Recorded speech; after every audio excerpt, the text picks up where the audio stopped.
శ్రీమాత్రే నమః. ఈరోజు వీడియోలో చాలా విశేషమైనటువంటి అరుదైన కలయికతో కూడిన పర్వదినం గురించి మీకు చెప్పబోతున్నాను. హాయ్ అండి, హలో, నమస్తే. నేను మీ Krishnaveni. Welcome back to Bobby blogs. మనం కోరుకున్న కోరికలు నెరవేర్చేటటువంటి పర్వదినం అరుదైన కలయికలతో వచ్చింది. అంటే డిసెంబర్ 16వ తారీఖు సోమవారం, పౌర్ణమి తిథి, ఆరుద్ర నక్షత్రం. ఈ వీడియోని ఎక్కడా స్కిప్ చేయకుండా చివరి వరకు చూస్తారని ఆశిస్తున్నాను. అలాగే వీడియో నచ్చితే ఒక లైక్ చేయండి. అలాగే మీ వాల్యుబుల్ ఫీడ్బ్యాక్స్ని కామెంట్ సెక్షన్లో కామెంట్ చేయండి.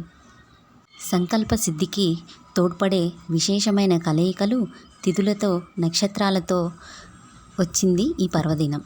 ఆరుద్ర నక్షత్రం అనగానే మనందరికీ తెలుసు, అది శివయ్యకి ఎంతో ప్రీతికరమైన నక్షత్రము అని. ఆరుద్ర నక్షత్రంతో కూడిన సోమవారం, ఆ రోజు నుండే ధనుర్మాసం మొదలు కావడం, ఒకటా రెండా ఎన్నో విశేషాల సమాహారం. ఎంతో పవిత్రమైన ఈరోజు తెల్లవారుజామునే, అంటే బ్రహ్మముహూర్తమైన 3:30 నుండి 5:30 లోపు ఆ శివయ్యకు అభిషేకం చేసుకొని పూజిస్తే ఎటువంటి కోరిక అయినా తప్పక నెరవేరుతుంది. శివయ్యకి ప్రదోషకాల అభిషేకాలంటే ఎంతో ప్రీతికరం. అలాగే ఆరుద్ర నక్షత్రంలో వచ్చే సోమవారం తెల్లవారుజామున బ్రహ్మముహూర్తంలో చేసే అభిషేకం చాలా బలమైనది. ఈ ఆరుద్ర నక్షత్రం మనకు రేపు ఉదయం 3:30 వరకే ఉంది. అయినా కూడా 3:30 నుండి 4:30 లోపు ఆ పూజ చేసి ఆ శివయ్యకి అభిషేకం చేసుకుంటే చాలా మంచిది. మన ఇంట్లో ఉన్న శివయ్యకు అభిషేకం చేసుకొని శివాష్టోత్తరం, శతనామావళి చదువుకొని పూజ చేసుకుంటే చాలా మంచి జరుగుతుంది. మాకు ఇవేమీ రావు అనుకున్నా ఓం నమ శివాయ అని అభిషేకం చేసుకుంటే ఆ శివయ్య తప్పక కరుణిస్తాడు. మన ఇంట్లో శివలింగం లేదు అనుకునేవారు మట్టి శివలింగాన్ని తీసుకొని పూజించవచ్చు. లేదా అన్నం చేసి ఆ అన్నంతో కూడా శివలింగాన్ని చేసి ఆ లింగాన్ని కూడా అభిషేకించుకోవచ్చు. ఇలా అన్నంతో చేసిన లింగానికి ఎటువంటి దోషాలనేవి ఉండవు. కాబట్టి ఎటువంటి సందేహం లేకుండా మీరు ఈ పూజనైతే చేసుకోవచ్చు. ఇలా లేదు, మేము అభిషేకం ఎప్పుడూ చేసుకోలేదు ఇంట్లో అనుకుంటే శివాలయానికి వెళ్ళి కూడా అక్కడ అభిషేకంలో పాల్గొనవచ్చు.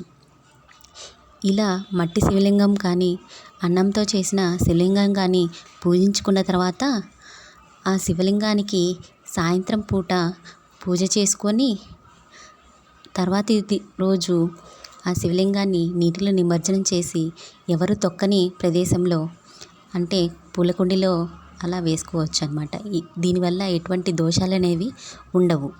సో ఈ పూజలకి ఎటువంటి ప్రసాదాలైన, నియమాలు, నిష్టలు, ఉపవాసాలు అని ఆలోచించుకుంటూ వెనుకడుగు వేయకుండా ఎవరి స్తోమతకు వాళ్ళు తగ్గట్టు మనసులో ఆ శివయ్యను తలుస్తూ ఈ పూజ చేసుకోవచ్చు. నిర్మలమైన మన మనస్సును ఆ శివయ్యకు అర్పించి శివయ్య నామం స్మరిస్తూ పూజ చేస్తే చాలు. అదే మనం ఆ శివయ్యకి అర్పించే నైవేద్యం అవుతుంది. ఆ బోలాశంకరుడు ఖచ్చితంగా కరుణిస్తాడు, మన కోరికలను నెరవేరుస్తాడు. రేపు బ్రహ్మముహూర్తంలో పూజ చేసుకున్న తర్వాత శివాలయానికి వెళ్ళి అక్కడ అభిషేకాలలో పాల్గొనవచ్చు. రేపు ప్రతి దేవాలయం ఎంతో శోభాయమానంగా వెలిగిపోతుంది.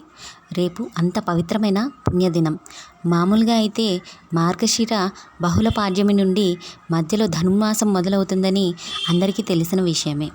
మార్గశిర మాసం ధనుర్మాసం అయినా లక్ష్మీనారాయణులకి ఎంతో ప్రీతికరమైనటువంటి విషయం మనందరికీ తెలిసిందే.